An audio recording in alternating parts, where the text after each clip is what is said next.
श्री सीतारामचंद्राभ्याम नमः। श्रीमद् वाल्मीकि रामायण प्रथम खंड अयोध्या कांड चतुर्विंश सर्ग। विलाप करते हुए कौशल्या का श्री राम से अपने को भी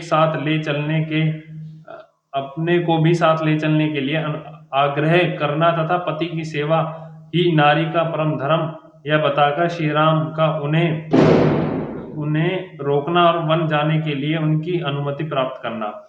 कौशल्या ने जब देखा कि श्री राम ने पिता की आज्ञा का पालन ही दृढ़ निश्चय कर लिया है, तब वे आंसुओं से रुधी हुई गदगद वाणी में धर्मात्मा श्री राम से इस प्रकार बोली। हाय, जिसने जीवन में कभी दुख नहीं देखा, जो समस्त प्राणियों से सदा प्रिय वचन बोलता है, जिसका जन्म महाराज दशरथ से मेरे द्वारा हुआ है, वह मेरे धर्मात्मा पुत्र उच्छांत वृत्ति से खेत में गिरे हुए अनाज के एक एक दाने को बीनकर कैसे जीवन निर्वाह कर सकेगा। जिनके भृत्य और दास भी श्रद्धा स्वादिष्ट अन्न खाते हैं, वे ही श्री राम वन में फल मूल आहार कैसे करेंगे। जो सद्गुण संपन्न और महाराज दशरथ के प्रिय हैं, उन्हीं कुकुस्थम कुल भूषण श्री राम को जो वनवास दिया जा रहा है, उसे सुनकर कौन सा इस पर विश्वास करेगा, अथवा ऐसी बात सुनकर उनको भय नहीं होगा। श्री राम निश्चय ही इस जगत में देव सबसे बड़ा बलवान है। उनकी आज्ञा उन सबके ऊपर चलती है, वही सबको दुख सुख से संयुक्त करता है, क्योंकि उसी के प्रभाव में आकर तुम्हारे जैसा लोकप्रिय मनुष्य भी वन में जाने को उदत है। परंतु बेटा, मुझसे बिछुड़ जाने पर यहाँ मेरा शोक की अनुपम एवं बहुत बड़ी हुई आग उसी तरह जलकर भस्म कर डालेगी, जैसे ग्रीष्म ऋतु में दावान नल सूखी लकड़ियां और घास फूस को जला डालता है। शोक की यह आग मेरे अपने ही मन में प्रकट हुई है। तुमने न देख पाने की संभावना ही वायु बनकर इस अग्नि को उद्दीपित कर रही है। विलाप जनित दुखी ही इसमें ईंधन का काम कर रहे हैं। रोने से जो अनुशतपात होता है, वे ही मानो इसमें ही दी हुई घी की आहुति है। चिंता के कारण जो गरम गरम उछावास उठ रहे हैं, वही उसका महान धूम है। तुम दूर देश में जाकर फिर किस तरह आओगे। इस प्रकार चिंता ही इस शोक ग्रीष्म को जन्म दे रही है। सांस लेने का जो प्रत्यन है, उसी से इस आग की प्रतीक्षणा वृद्धि हो रही है। तुम ही इसे बुझाने के लिए जल हो, तुम्हारे बिना यह आग मुझे अधिक सुखाकर जला डालेगी। वत्स, धेनु आगे जाते हुए अपने बछड़े के पीछे पीछे कैसे चली जाती है, उसी प्रकार मैं भी तुम जहां भी जाओगे, तुम्हारे पीछे पीछे चलूंगी।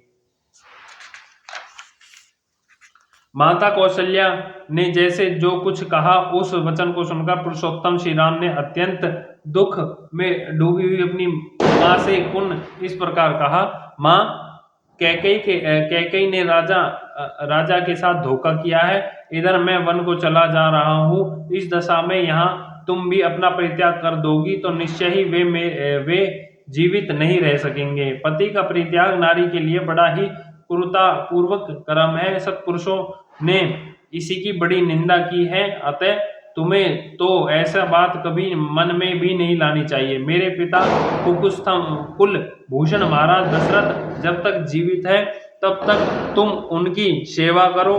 पति की सेवा ही स्त्री के लिए सनातन धर्म है। श्री राम के ऐसा कहने पर शुभ कर्म पर दृष्टि रखने वाली देवी कौशल्या ने अत्यंत प्रसन्न होकर अन्याय से ही महान कर्म करने वाले श्री राम से कहा, अच्छा बेटा, ऐसा ही करूंगी। माँ के इस प्रकार स्वीकृति सूचक बात कहने पर धर्मात्माओं में श्रेष्ठ श्री राम अत्यंत दुखी में पड़ी हुई अपनी माँ से पुनः इस प्रकार कहा। माँ, पिताजी की आज्ञा का पालन करना मेरा और तुम्हारा दोनों का कर्तव्य है, क्योंकि राजा हम सब लोगों के स्वामी हैं, श्रेष्ठ गुरु ईश्वर तथा प्रभु हैं। इस 14 वर्ष तक मैं विशाल वन में घूम फिर कर लौट आऊंगा और बड़े प्रेम से तुम्हारी आज्ञा का पालन करता रहूंगा। उनके ऐसा कहने पर पुत्र वत्सल्य कौशल्या के मुख पर पुनः आंसुओं की धारा बह चली। वे उस समय अत्यंत आकर्त होकर अपने प्रिय पुत्र से बोली, बेटा राम, अब मुझमें इन सौतनों के बीच नहीं रहा जाएगा। काकू स्तंभ, यदि पिता की आज्ञा का पालन करने की इच्छा से तुमने वन जाने का निश्चय किया है, तो मुझे भी वनवासी हरनीय की भांति वन में ही ले चलो। यह कहकर माता कौशल्या रोने लगी। उन्हें इस तरह रोती देख श्री राम भी रो पड़े और उन्हें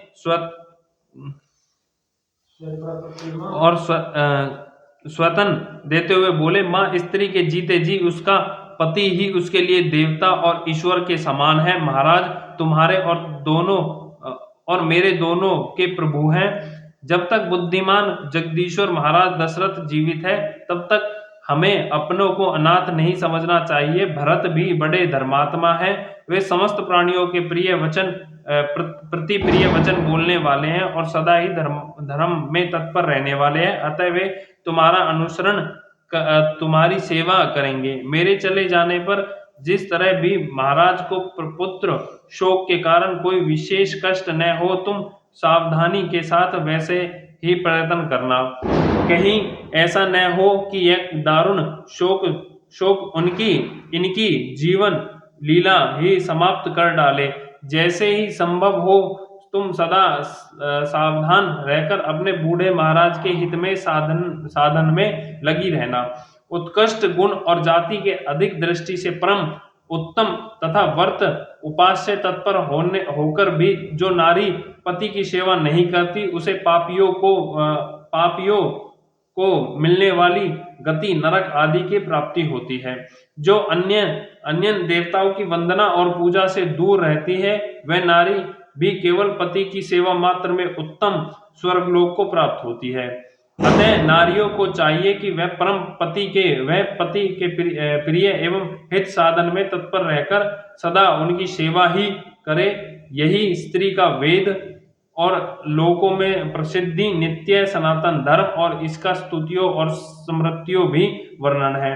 देवी, तुम्हें मेरे मंगल कामना से सदा अग्निहोत्र अवसरों पर पुष्पों से देवताओं का तथा सत्कार पूर्वक ब्राह्मणों का भी पूजन करते रहना चाहिए।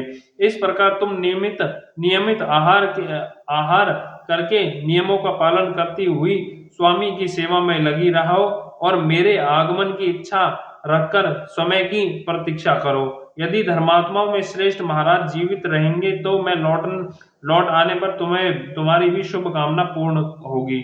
श्री राम के ऐसा कहने पर कौशल्या के नेत्रों में आंसू छलक आए। वे पुत्र शोक से पीड़ित होकर श्री रामचंद्र जी से बोली, बेटा, मैं तुम्हारे वन में जाने के निश्चित विचार को नहीं पलट सकती। वीर, निश्चय ही काल की आज्ञा का उल्लंघन करना अत्यंत कठिन है। सामर्थ्यशाली पुत्र, अब तुम निश्चित होकर वन को जाओ, तुम्हारा सदा ही कल्याण हो। जब फिर तुम वन से लौट आओगे, उस समय मेरे सारे कलेश तथा संताप दूर हो जाएंगे। बेटा, तुम वनवास का महान व्रत पूर्ण करके कृतार्थ एवं महान सौभाग्यशाली होकर लौट आओ और ऐसा करके पिता के ऋण से उत्तीर्ण हो जाओ, तभी मैं उत्तम सुख की नींद सो सकूंगी। बेटा रघुनंदन, तुम इस भूतल पर देव की गति को समझना बहुत ही कठिन है, जो मेरी बात काटकर तुम्हारे वन जाने के लिए प्रेरित कर रहा है। बेटा महाबाहो, इस समय जाओ, फिर कुशल पूर्वक लौटकर सांत्वना भरे मधुर एवं मनोहर वचनों से तुम आनंदित करना। वत्स, क्या वह समय अभी आ सकता है जब कि जटा वल्कल धारण किए वन से लौटकर आए हुए तुमको फिर देख सकूंगी।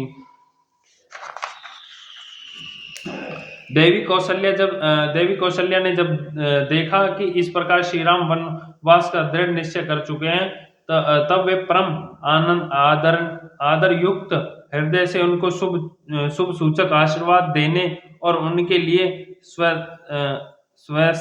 स्वस्थ वचन करने की इच्छा करने लगी। इस प्रकार श्रीमद् वाल्मीकि निर्मित अर्श रामायण आदि काव्य के अयोध्या कांड में 24वां सर्ग पूरा हुआ। बोल सियापति रामचंद्र की जय।